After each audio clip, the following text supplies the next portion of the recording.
ଶେଷ ହେଲା ମା ତାରିଣୀ କ୍ରିକେଟ କ୍ଲବ ଟୁର୍ଣ୍ଣାମେଣ୍ଟ।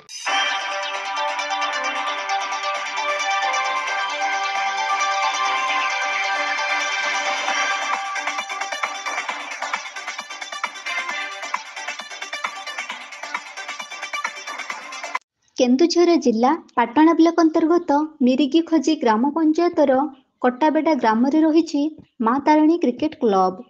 ଯେଉଁ କ୍ରିକେଟ କ୍ଲବ ଦୀର୍ଘ ବର୍ଷ ହେଲା ତାର କାର୍ଯ୍ୟକ୍ରମ କରି ଆସୁଛି। ଏକ ସେବା ମନୋଭାବ ନେଇ ଗଢ଼ି ଉଠିଥିବା ଏହି ମା ତାରିଣୀ କ୍ରିକେଟ କ୍ଲବରେ ଗ୍ରାମର ସେବା ମନୋଭାବର ଯୁବକମାନଙ୍କୁ ନେଇ ଗଠିତ ହୋଇଛି, ଯାହାକି ଏହି ଗ୍ରାମ ପଞ୍ଚାୟତରେ ଏକ ସ୍ୱତନ୍ତ୍ର ପରିଚୟ ସୃଷ୍ଟି କରିପାରିଛି।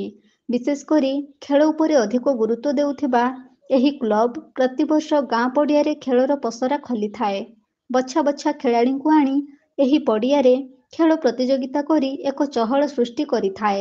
ପ୍ରତି ବର୍ଷ ପରି ଏ ବର୍ଷ ମଧ୍ୟ ମା ତାରିଣୀ କ୍ରିକେଟ କ୍ଲବ ତାର ଖେଳ ପ୍ରତିଯୋଗିତା କରି ଏକ ମନୋରଞ୍ଜନର ପରିବେଶ ସୃଷ୍ଟି କରିଥିଲା।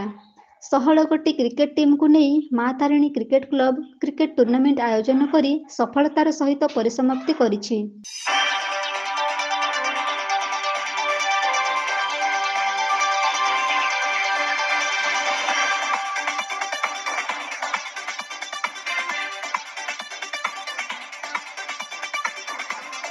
କଟାବେଡ଼ା ଗ୍ରାମର ମା ତାରିଣୀ କ୍ରିକେଟ କ୍ଲବ ଦ୍ୱାରା ଆୟୋଜିତ ହୋଇଥିବା କ୍ରିକେଟ ଟୁର୍ଣ୍ଣାମେଣ୍ଟ ଖୁବ୍ ଉତ୍ସାହପୂର୍ଣ୍ଣ ହୋଇଥିବା ବେଳେ ପ୍ରତ୍ୟେକ ଖେଳାଳି ନିଜ ନିଜ ଖେଳର ଯାଦୁ ଦେଖାଇଥିଲେ।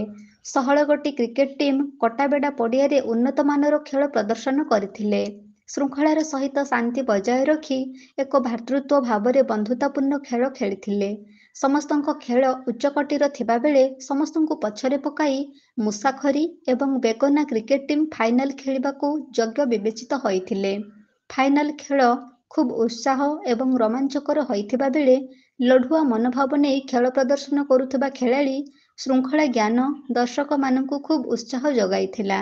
ଦୁଇଟି ଦଳ ମଧ୍ୟରେ ଖେଳର ନିର୍ଣ୍ଣାୟକ ନିର୍ଭର କରୁଥିବା ବେଳେ କେହି କାହା ପାଖରେ ହାର ମାନିବାକୁ ପ୍ରସ୍ତୁତ ନଥିଲେ, କିନ୍ତୁ ପ୍ରତିଯୋଗିତାର ଅନ୍ତିମ ସମୟରେ ନିର୍ଣ୍ଣାୟକ ସୂଚନାରେ ମୁସାଖରୀ କ୍ରିକେଟ ଟିମ୍କୁ ହରାଇ ବେଗନା ଚାମ୍ପିୟନ ଆଖ୍ୟା ପାଇବାରେ ଯୋଗ୍ୟତା ଅର୍ଜନ କରିଥିଲା।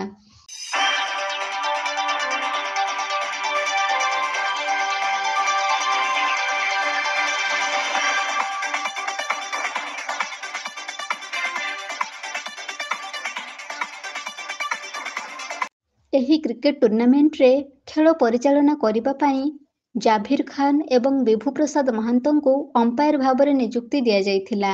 ଦୁଇ ଅମ୍ପାୟାର ଉଚ୍ଚକୋଟୀର ଅମ୍ପାୟାରିଂ କରି ଖୁବ୍ ଶୃଙ୍ଖଳାର ସହିତ ଫାଇନାଲ ଖେଳକୁ ପରିଚାଳନା କରିଥିଲେ। ଭୁବନ ମହାନ୍ତ ଏବଂ ଲୋକନାଥ ମହାନ୍ତ ଉଚ୍ଚକୋଟୀର ଧାରା ବିବରଣୀ ପ୍ରଦାନ କରି ଦର୍ଶକମାନଙ୍କୁ ଆକର୍ଷିତ କରିଥିଲେ।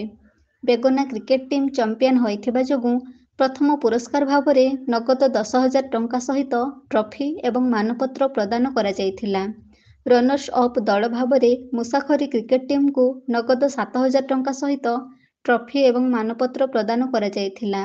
ଏହି ପୁରସ୍କାର ବିତରଣ ଉତ୍ସବରେ ମୁଖ୍ୟ ଅତିଥି ଭାବେ ସମାଜସେବୀ ତଥା ପାଟଣା ପ୍ରେସ୍ କ୍ଲବର ସମ୍ପାଦକ ବିଜୟ ରତ୍ନ ପତି ଯୋଗ ଦେଇଥିବା ବେଳେ ମୁଖ୍ୟ ବକ୍ତା ଭାବରେ କାହ୍ନୁଚରଣ ମହାନ୍ତ ଯୋଗ ଦେଇଥିଲେ। ସମ୍ମାନନୀୟ ଅତିଥି ଭାବେ ମିରିଗି ଖୋଜି ସରପଞ୍ଚ ମନମୋହନ ବେହେରା, ରାଜସ୍ୱ ନିରୀକ୍ଷକ ରମାକାନ୍ତ ମହାନ୍ତ, ସାମ୍ବାଦିକ ଦଶରଥ ବାରିକ, ଭୂତ ମହାନ୍ତ ଉପସ୍ଥିତ ରହିଥିଲେ।